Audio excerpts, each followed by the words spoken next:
200 TMC ಸಮುದ್ರಕ್ಕೆ ಹೋಗುವಂತ ಒಂದೆಲ್ಲ ನಿರೀಕ್ಷೆಗಳು ಕೂಡ ಈಗ ಕಾಣ್ತಾ ಇದೆ. ಇದನ್ನ ತಡೆಗಟ್ಟಬೇಕು, ನಮ್ಮ ರೈತರಿಗೆ ಸಹಾಯ ಬೇಕು. ರೈತರಿಗೆ ಅನುಕೂಲ ಆಗಬೇಕಾದ್ರೆ ನಾವು ಚಾನಲಲ್ಲಿ ನೀರನ್ನ ಬಿಡಬೇಕು. ಈ ದೃಷ್ಟಿಯಿಂದ ಯಾವಾಗ ನೀರು ಅನುಕೂಲವಾಗಿರ್ತದೋ ಆಗ ಮಾತ್ರ ಇದನ್ನ ಬಳಕೆ ಮಾಡುವಂತ ಒಂದು ವ್ಯವಸ್ಥೆಗೆ ಈ ಯೋಜನೆಯನ್ನು ನಾವು ತಂದಿದ್ದೇವೆ.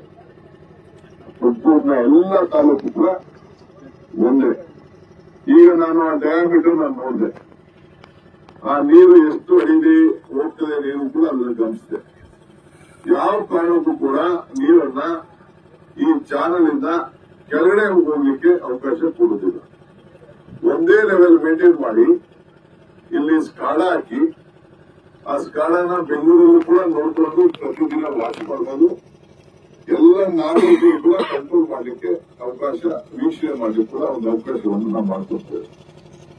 ಇದು ನಾವು ತಮಿಳುನಾಡಿನ ಜೊತೆ ಜಗಳ ಆಡದಂಗೆ, ಇಲ್ಲ ಮಹಾರಾಷ್ಟ್ರದ ಜೊತೆ ಜಗಳ ಆಡದಂಗೆ. ಇದರಲ್ಲಿ ರಾಜಕಾರಣ ಬೇಡ, ಇದು ಅಭಿವೃದ್ಧಿ ಕೆಲಸ. ಸೊ ಇದನ್ನ ನೋಡಿದರೆ ಆ ರಿಪೋರ್ಟ್ ಕೂಡ ಇವತ್ತು ಇದೆ. 2 ದಶಕಗಳಿಂದ ಇವತ್ತು ನಮಗೆ ನೀರನ್ನ ಏನು ಕೊಡಬೇಕಾಗಿಲ್ಲ, ಲಾಸ್ಟ್ ಭಾಗಕ್ಕೆ ಅದು ಹಂಚಿಕೆ ಆಗಿಲ್ಲ. ಇಲ್ಲಿ ಬಹಳ ದೊಡ್ಡ ರೈತರಿಗೆ ಎಲ್ಲೆಲ್ಲಿ ಅನ್ಯಾಯ ಆಗ್ತಾ ಇದೆ. ಇದೊಂದೇ ಅಲ್ಲ, ನಾನು ಒಂದೇ ವಿಚಾರ ಅಲ್ಲ, ಎಲ್ಲೇ ಆದ್ರೂ ಕೂಡ ಅನ್ಯಾಯ ಆಗೋದನ್ನ ನಾವು ಗಮನ ಇಟ್ಕೊಂಡಿದ್ದೇವೆ. ಈಗ ನೋಡಿ, ನಾವು ವಿಜಯನಲ್ಲಿ ನೀರನ್ನ ಕೋಲಾರಿಗೆ ಚಿಕ್ಕಬಳ್ಳಾಪುರ ಕೊಡ್ತೀವಿ ಅಂತ ಪ್ರಾರಂಭ ಮಾಡ್ತೇವೆ. ಈ ಮಧ್ಯದಲ್ಲಿ ನಾವು ಕುಡಿಯೋ ಕೆರೆಗಳನ್ನ ತುಂಬಿಸಲಿಕ್ಕೆ ನಾವು ಎಕ್ಸಸ್ ನೀರು ಬಂದಾಗ ಕೆರೆಗಳನ್ನು ತುಂಬಿಸಲಿಕ್ಕೆ ಒಂದು ಅವಕಾಶವನ್ನು ಮಾಡಿಕೊಟ್ಟಿದ್ದೇವೆ. ಆದ್ರೆ ಫಸ್ಟ್ ಪ್ರಯಾರಿಟಿ ಕುಡಿಯುವಂತ ನೀರು. ಹಾಗೆ ನಾನು ಇಲ್ಲ ಆಗುದೇ ಇಲ್ಲ, ಅದನ್ನ ಬರೀ ಕುಡಿಯೋ ನೀರಿಗೆ ಇದನ್ನ ಈ ಯೋಜನೆ ತಗೋಬಾರದು ಅಂತ ಹೇಳ್ಬೋದಾಗಿತ್ತು.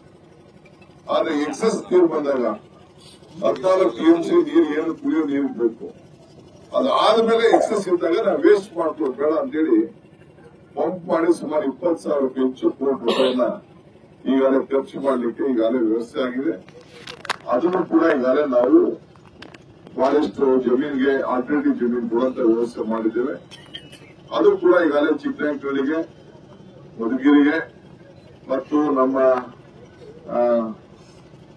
ಪಾವಡ, ಶಿರಾ, ಕೊಡಗೆರೆ ಎಲ್ಲ ಕಡೆಗೂ ಕೂಡ ಆ ಕೆರೆಗಳಿಗೆ ನೀರನ್ನು ತುಂಬಿಸಲಿಕ್ಕೆ ಕೆಲವು ಕಡೆ ಎಲ್ಲಾ ಕೆರೆಗಳಿಗೂ ಆಗದೆ ಇರ್ಬೋದು, ಕುಡಿಯೋ ನೀರಲ್ಲದೆ ಕೆಲವು ಕೆರೆಗಳನ್ನ ತುಂಬಿಸಲಿಕ್ಕೆ ನಾವು ವ್ಯವಸ್ಥೆಯನ್ನ ಮಾಡಿ ಅಂತರ್ಜಲವನ್ನು ಹೆಚ್ಚಿ ಕುಡಿಯೋ ನೀರಿಗೂ ಸಹಾಯ ಮಾಡಲಿಕ್ಕೆ ಈಗಾಗಲೇ ನಾವು ವ್ಯವಸ್ಥೆಯನ್ನು ನಾವು ಮಾಡಿದ್ದೇವೆ. ಆದ್ರಿಂದ ನಾನು ಯಾವ ರೈತರು ಕೂಡ ಗಾಬರಿ ಪಡ್ಕೊಳ್ಳೋದು ಬೇಡ. ನಾನು ಮತ್ತೆ ಬೆಂಗಳೂರಲ್ಲಿ ಕೂತ್ಕೊಂಡು ನಾನೇ ಅಧಿಕಾರಿಗಳಂತ ಚರ್ಚೆ ಮಾಡಿ ಇದನ್ನ ಯಾವ ರೀತಿ ಏನು ಮಾಡಬೇಕು, ನಮ್ಮ ಎಲ್ಲ ಈ ಜಿಲ್ಲೆಯ ಬೇರೆ ತಾಲೂಕುಗಳಿಗೆ ಯಾವ ರೀತಿ ರಕ್ಷಣೆ ಮಾಡಬೇಕು, ಇದನ್ನ ಗಮನದಲ್ಲಿಟ್ಕೊಂಡು ಇವತ್ತು ಎಲ್ಲ ಸಮುದ್ರಕ್ಕೆ ನೀರು ಹೋಗ್ತಾ ಇದೆ. ಇವತ್ತು ಸಮುದ್ರಕ್ಕೆ ನೀರು ಹೋಗ್ತಾ ಇದೆ.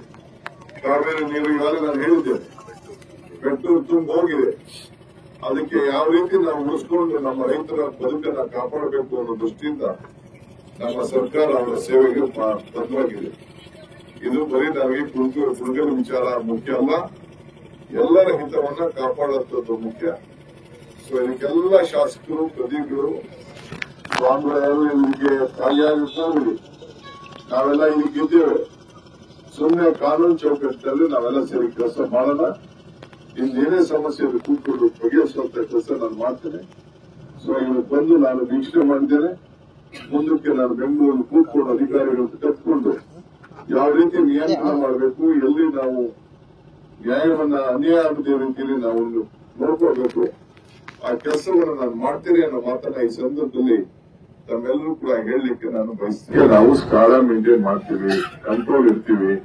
ಅದಂತ ಬರೀ ಪೈಪ್ ಲೈನ್ ಇತ್ತು ಅಂತ ಅಂದ್ಬಿಟ್ಟು ಬರೀ ಓಪನ್ ಮಾಡಿ ಬಿಡೋಕೆ ಹೋಗುದಿಲ್ಲ.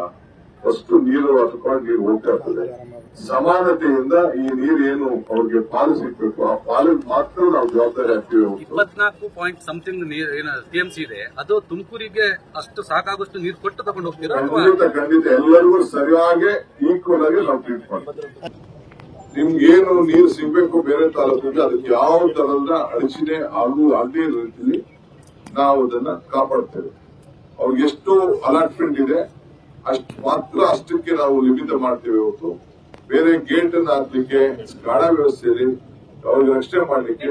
ಆಮೇಲೆ ನಿಮ್ಗೆ ಕಡಿಮೆ ಆದಾಗ ನಿಮ್ಗೆ ಕಡಿಮೆ ಮಾಡ್ಬಿಟ್ಟು ಅವ್ರು ಜಾಸ್ತಿ ಕೊಡೋ ಪ್ರಶ್ನೆ ಇಲ್ಲ.